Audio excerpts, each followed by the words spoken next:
Je crois que je suis née comme ça, avec cette conscience qu'il y a un invisible qui est derrière chaque chose et qui est en nous, et qui est derrière l'arbre qui a été créé, qui est derrière les nuages qui sont là. Il y a derrière la vache qui appelle, il y a un mystère, il y a quelque chose, et je crois que ça m'a jamais lâchée. Et je me suis mise en route et j'ai trouvé la pratique artistique et la méditation et je n'ai eu de cesse de le partager. Et tu le partages aujourd'hui depuis 50 ans. Oui, depuis 50 ans, oui.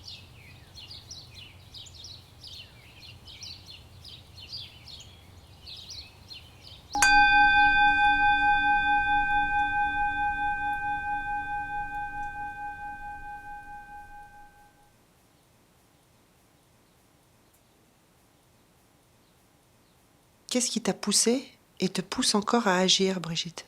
Quand moi-même j'ai été un peu forte avec cette découverte de la beauté intérieure qui m'a été donnée par la poésie, par la contemplation, par l'art, la peinture, par évidemment le maître soufi qui m'a enseigné pendant 16 ans. On ne peut pas garder ça pour nous, faut l'offrir, faut le partager. Participons à plus de lumière, participons à plus de fleurs, participons à plus de bonheur, parce que ça suffit la souffrance humaine. C'est ça qui me pousse à agir. C'est Christiane Singer qui disait « Lorsque nous partirons, partons légers ». Je trouve ça très beau. Ne laissons pas des souffrances. Partons en ayant pardonné à tout le monde et en ayant accompli ce que nous devons accomplir. C'est ça qui me fait agir. Et j'ai fait le vœu d'agir le plus longtemps possible.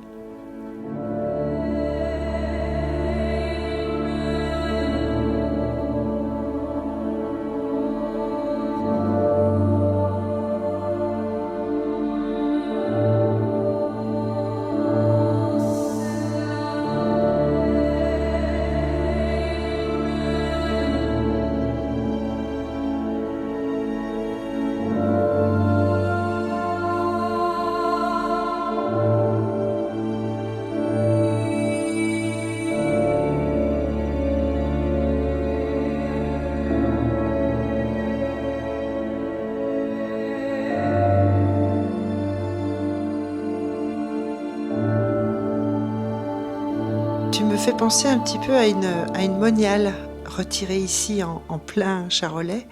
D'où te vient cette ferveur? Quand j'avais 5 ans, 4 ans, 3 ans, j'étais déjà avec ça. Ma mère me disait que j'étais assise, je me cherchais tout le temps, j'étais assise, je contemplais. Donc cette chose-là, nous naissons avec, personne ne me l'a enseigné. Puis après, il a fallu que je fasse un chemin de conscience pour savoir ce que je cherchais vraiment. Dans les 2 livres que tu as écrits, tu parles, je cite, d'apprivoiser le silence. Oui, bien sûr. Moi, je me souviens qu'il y a 40 ans, j'avais acheté une maison à la campagne, c'était à peu près les mêmes conditions qu'ici, et ça m'angoissait complet. Donc j'ai beaucoup changé depuis 40 ans. Maintenant, le silence pour moi est presque la plus grande fête. C'est plus fort que la musique. Mais je suis vieille, donc à 40 ans, c'est pas pareil, je pense. J'allais justement y venir. C'est quoi ce silence pour toi? C'est un peu ce sable qui se déposerait au fond de l'eau pour laisser place à l'eau claire? Ouais, c'est un peu ça. Et c'est aussi... Tu sais, quand un enfant naît, tout petit, enfin quand il vient de naître, on est pris par une présence silencieuse, magnifique. Et quand on est auprès d'un mort, c'est exactement pareil. Le nouveau-né et le mort, c'est la même chose. On est envahi d'un silence, je pourrais dire, qui nous ramène à notre patrie. Enfin, c'est un mot un peu usé peut-être. C'est comme une mémoire d'éternité. Oui. C'est ça que tu veux dire? C'est ça. C'est comme si nous pouvions retourner à l'origine, dans notre vrai pays. C'est la profondeur, et peut-être que c'est uniquement par ça que nous pouvons vraiment communier entre nous les humains. Parce qu'on parle, mais quand on est entre amis, si on ose vivre ce silence, entre amis, ou entre amoureux, ou avec une mère et sa fille, si on ose se taire, être là, ensemble, sans peur. Il y a un échange qui se fait au-delà des mots et qui est très beau. Mais c'est rare qu'on ose. Pourquoi? Parce que les gens pensent que ce silence est un enfermement, une impasse? Ou qu'il est du rien, qu'il est rien, alors qu'il est plein et que c'est la plénitude. Mais cette plénitude, je pense qu'il y a des étapes et il faut lâcher des peurs avant d'oser y aller.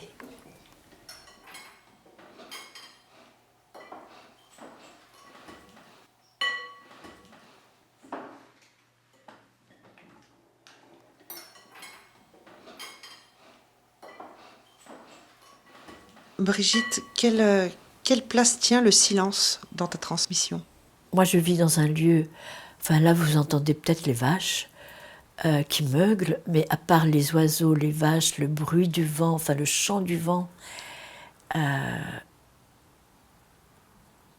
parfois une moissonneuse-batteuse, ici c'est un lieu de silence. Il n'y a rien, il n'y a pas de voiture. Donc je vis moi-même dans le silence. Et quand j'ai un groupe, je ne me permets pas de m'agiter avant. Donc je reste au moins 2 jours tranquille, silencieuse, préparée, lire des textes, méditer. Donc quand j'arrive, je suis imprégnée de ça. Et les vibrations vont se transmettre. Il suffit qu'il y ait un groupe qui bavarde gentiment. Quand j'arrive dans la salle, je fais rien.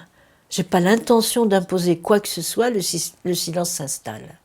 Donc là, après, je montre des peintures.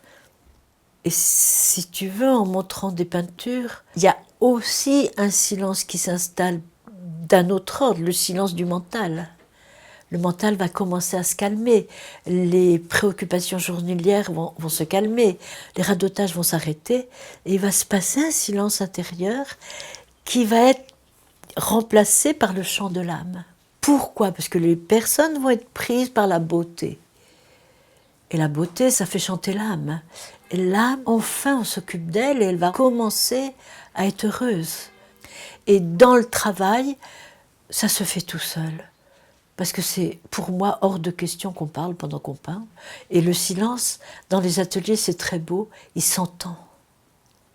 On entend le silence. Et tout le monde est pris par ça. Et c'est une force qui vient chercher les gens dans ce qu'ils sont au plus profond d'eux-mêmes.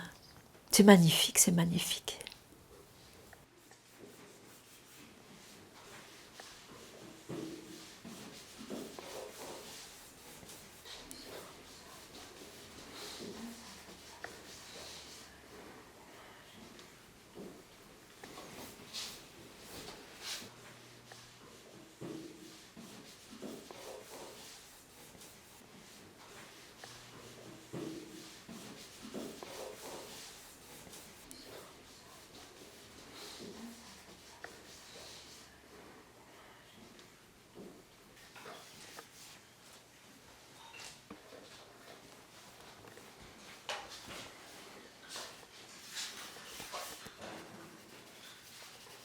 Pour construire un tableau, il faut une architecture. En travaillant l'architecture du tableau, on travaille sa propre architecture. L'architecture, elle se fait dans un face-à-face silencieux, dans une solitude. Ça, cette solitude, elle est nécessaire. Donc, petit à petit, les personnes, en peignant, vont découvrir cette intériorité. Ils vont s'approcher d'eux. Est-ce qu'on pourrait dire qu'on peut trouver Dieu dans cet espace intérieur de silence? Je pourrais presque dire que c'est lui qui nous trouve. C'est une force invisible, mystérieuse, qui vient du silence. La création se fait à partir du vide et du silence. Donc, à l'intérieur de nous, si on vit le silence, c'est évident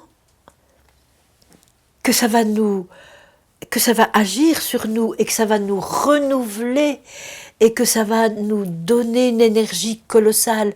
Quelle énergie? Celle de la joie. La joie de vivre, c'est tellement précieux. Et c'est aussi pour ça que je travaille encore. C'est pour communiquer ça à l'autre. Je ne suis pas joyeuse parce que je pars au sport d'hiver. Je suis joyeuse parce que j'existe. Une joie gratuite, sans besoin de rien d'autre.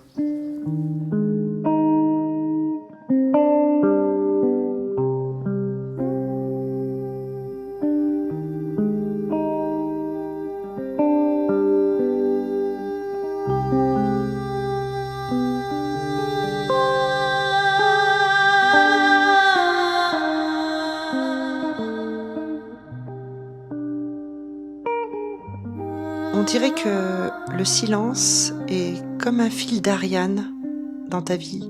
Tout mon parcours correspond à mon évolution intérieure. Je le souhaite à beaucoup de gens, gagner sa vie en cheminant soi-même, vers soi-même. Donc j'ai beaucoup de chance. Ce lieu est en train de passer centre uniquement de création, maintenant centre de retraite, parce que ça correspond à mon propre cheminement. Il n'y a plus que l'homme intérieur qui m'intéresse, la vie intérieure. En quoi consiste cette tâche d'être guide de retraite ? Qu'est-ce que c'est guide de retraite ? On accompagne quelqu'un qui veut se retirer de l'agitation, se retirer prendre un temps pour voir clair dans sa vie, pour aller descendre dans cette profondeur et nourrir l'essentiel en elle. Donc maintenant ce lieu est un lieu de retraite, les gens viennent minimum 5 jours et nous passons nos journées dans le silence entre méditation marchée, méditation assise, questionnement, réflexion, exercice de méditation et création. Et tout ça se fait dans le silence, sauf pour l'enseignement bien sûr. Mais c'est avec un rythme, il y a des rythmes horaires. L'essentiel, on médite. Ensuite, on se pose. On se pose les questions. Où j'en suis ? Avec moi, avec l'autre, avec mon engagement, etc., etc. Et puis après, je pratique. Et après, j'ai la joie des couleurs dans la création. Finalement, quand on a un emploi du temps comme ça, c'est très reposant, parce qu'on ne s'agite pas. Pour moi, ce lieu, c'est avant tout le sacré de la vie. C'est comme si nous pouvions trouver l'extraordinaire dans le soi-disant ordinaire. Comment ça se fait que tu reçois de plus en plus de retraitants ? Qu'est-ce qu'ils viennent chercher au juste ? C'est paradoxal, dans une civilisation où on est très gâté, ils ont tout. Ils mangent bien, ils vont au cinéma, et ils ne se sentent pas vivants. De quoi ça vient, d'après toi ? Eh bien parce qu'on les remplit trop, ils se laissent remplir. Donc ils sont gavés. Quand on est gavé, on ne peut plus avoir soif. On emplit l'être humain, on le remplit beaucoup. À l'école, on remplit l'enfant. Partout, dans les rues, on ne peut plus regarder quelque chose sans être dans un silence. Je crois qu'aujourd'hui, beaucoup de gens souffrent dans le sens où ils se sentent loin d'eux. Ils ne savent pas qui ils sont. Ça, c'est bouleversant. À 50, 60, 40 ans, ils me disent, tu sais, j'ai suivi ce qu'on me demandait, j'ai suivi ce qui se faisait, mais moi, je ne sais pas qui je suis. Et tout de même, cette formule, le « qui suis-je », c'est indispensable pour vivre, pour être un réel humain. Non pas un numéro formaté, mais un réel humain digne, libre, riche, plein de, non pas de lui-même, mais plein d'une connaissance des lois de la vie, plein d'une connaissance de la merveille du vivant qui est autour d'eux et en eux. Brigitte, dis-moi, à quoi ça sert d'être dans le silence ? On a déjà rigolé avec le fait que je me crois un peu une bonne sœur, enfin qui boit du vin, mais je vais aussi encore un peu dans le monde. Mais les gens silencieux, je ne dis pas que moi je ne suis pas bavarde, mais il y a le silence à l'intérieur de moi, je crois qu'il ne me quitte plus maintenant. Et les gens silencieux, ce n'est pas des gens qui brillent, c'est plutôt des gens qui rayonnent de quelque chose. Il y a une humilité là, parce que On n'a rien à prouver, on est juste avec ça. Mais on va communiquer quelque chose de par nos propres vibrations. Les gens souffrent beaucoup de l'agitation. Et s'ils rencontrent quelqu'un de pas agité, ça leur fait du bien. C'est comme si un nectar se promenait. Quand Thich Nhat Hanh fait des marches silencieuses, une marche silencieuse en pleine ville, c'est magnifique. Il a fait ça à Paris, il y a je ne sais plus combien d'années. Ça questionne et tout d'un coup, c'est comme s'il posait une bombe. Cette bombe-là, c'est l'essence existe. Regardez, captez, goûtez. Brigitte, au final, c'est quoi ton rêve? Mon rêve? Oui. Eh bien, mon rêve, c'est que nous soyons tous des chercheurs d'or. Mais là, il y a un immense mystère. On ne se met pas en route en même temps. Et ça, on ne sait pas qu'est-ce qui fait que quelqu'un se met en route et que quelqu'un ne se met pas en route. Il se mettra peut-être en route dans 2 ans, dans 5 ans. Et puis Mozart, à 5 ans, il savait qu'il serait musicien. Tu veux dire quelque part que ça ne nous appartient pas? Non. On pourrait croire que ça nous appartient, non? Ben, c'est mystérieux ce truc. C'est vraiment... Moi, ça m'a beaucoup questionné. J'ai arrêté de me questionner parce que je n'ai pas la réponse. Mais mon rêve, je crois que je l'ai réalisé. C'est-à-dire que j'ai trouvé les dons que j'avais reçus. J'ai trouvé mes qualités. J'ai réussi à les incarner. C'est-à-dire à savoir comment les employer et à les partager. Quelle chance! Quelle chance! Dans les documentaires d'Anne Asghar, on tire toujours au moins une sphère. Je vais te demander d'en tirer une et de la commenter, s'il te plaît. Bon, Inch'Allah, hein. Allez. Tu vas pas me demander de parler du foot, hein?